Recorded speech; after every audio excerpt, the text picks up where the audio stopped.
Hey guys, I'm Rocco, and today I've got another tactics video for you, this time on the 4-3-3 fourth variation. Now this is the final formation that I've been using and that I feel suits my team and my play style, other than the 4-4-2 and the 4-2-3-1.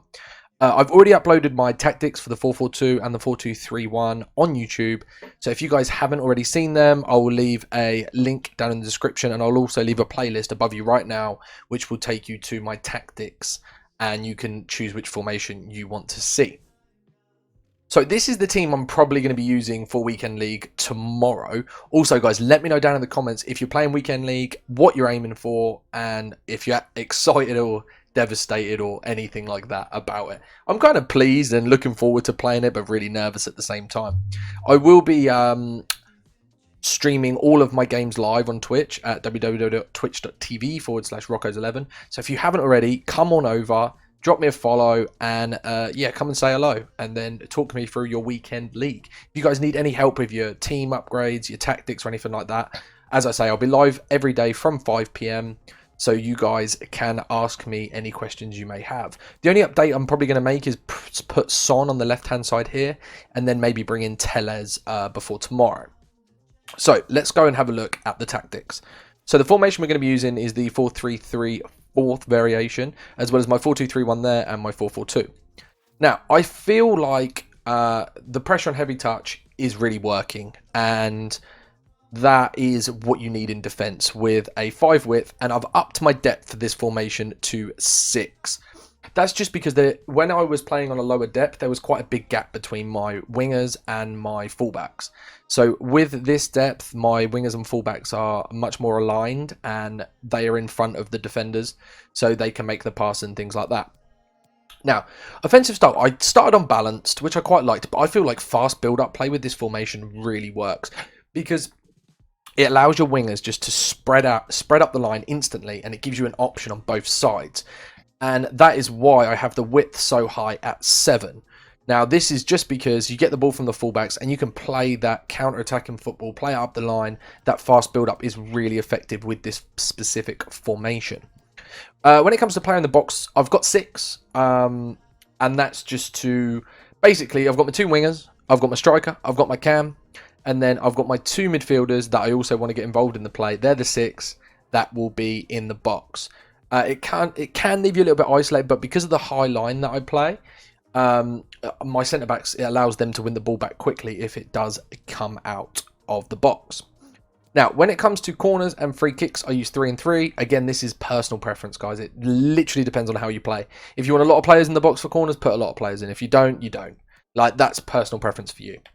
Okay, in terms of the formation, this is how I set up. So I have Firmino in my cam position, Partey and Allen there, Moura and Dembele wide, and then Aubameyang as striker. Obviously, make sure if you are setting up your custom tactics that all your players are in the correct positions. Otherwise, yeah, you'll cause you problems and all your players will be in the wrong place. Right, in terms of instructions, we'll go from back to front as always. Goalkeeper, come for crosses, sweeper keeper. I still find my keeper sometimes doesn't come out when I need him to, but be really careful this year. Chipping is extremely overpowered. I probably will bring out a video on that next week with my Foot Champs highlights. But yeah, chipping over the goalkeeper is really overpowered. So be careful if you're bringing your keeper out at all, because even if he comes off his line by a couple of yards, like the ball can go over his head so easily if you're playing any sort of opponent that knows what he's doing. Okay, 2 centre backs, stay the same as always. Stay back while attacking, normal inceptions. Okay, your fullbacks. Now, I feel like in this formation, they need to be on stay back while attacking. You're playing a high line.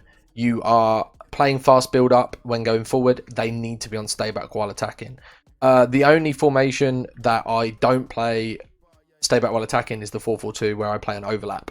But in this formation, stay back while attacking is the best solution for these two. Now, with my 2 centre midfielders, again, it depends who you have. What I will be doing, if I say for example I change Partey to like a Pogba, I'll have them both balanced. But in this case, if you're running, say, a Kante and a, I don't know, De Bruyne, let's say, like you'd run Kante as your Partey setting. So I've got my stay back while attacking, balanced on support and crosses, so I still want him to run into the box. That's where that 6-man in the box comes in. but I still want him stay back while attacking generally. Covering the centre, as always, you don't want him to go wide. You've got your wing back wide, and also you've got your wingers that can cover those positions. On my other centre midfielder, I've got him on balanced attacking support. Get into the box for cross. Now, I want him in the box as well as I do Party, but I want him being a lot more involved in the play. When you see me play this formation, if you come over to my Twitch stream, Alan gets involved in the play massively. I'm hoping to upgrade him to like a De Bruyne, because De Bruyne would suit this role unbelievably well. So again, him on cover centre, the same. Okay, when it comes to my cam, Firmino, I've got him on default on defensive support. Now that is only for the reason that Firmino has high work rates. So he does an excellent job. If Alan gets caught out of position, Firmino comes back and covers him. But this will only work with a player like Firmino. If you've got someone with like high medium work rates or high low work rates, have it on stay forward. But in the case of having someone like Firmino or Havertz, for example, have him on default. Because, well, with Firmino, he's got the higher work rates. Havertz is medium, and if you have him on like stay forward, he will just not do anything for your team.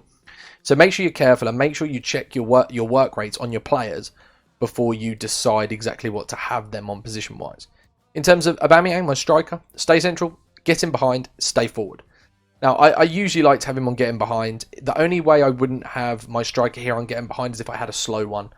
So if I was playing like a Lewandowski or a Harry Kane, for example, I would probably have him on like target man or just mixed attacks rather than getting behind. But I would always have my striker on stay central and stay forward. You don't want him drifting back. Okay, when it comes to my wingers, these two are the same. Now, I am running these on comeback on defense. Now, the only reason I'm running them both on comeback on defense, neither of them have great stamina, to be honest with you, Dembele and Mora, and I am actually subbing these guys off on like 70 minutes-ish for the sheer fact that because I have them on comeback on defense, they use a lot of stamina. But when you're playing the fast build-up, I kind of need that. I've played this formation with these guys on balanced, and when I had the ball with like Semedo and Jordi Alba, for example, I'd play the ball forward and the fullback would get in front of them every single time. And I was just losing the ball constantly, especially playing in Division 1. It was really difficult in that situation.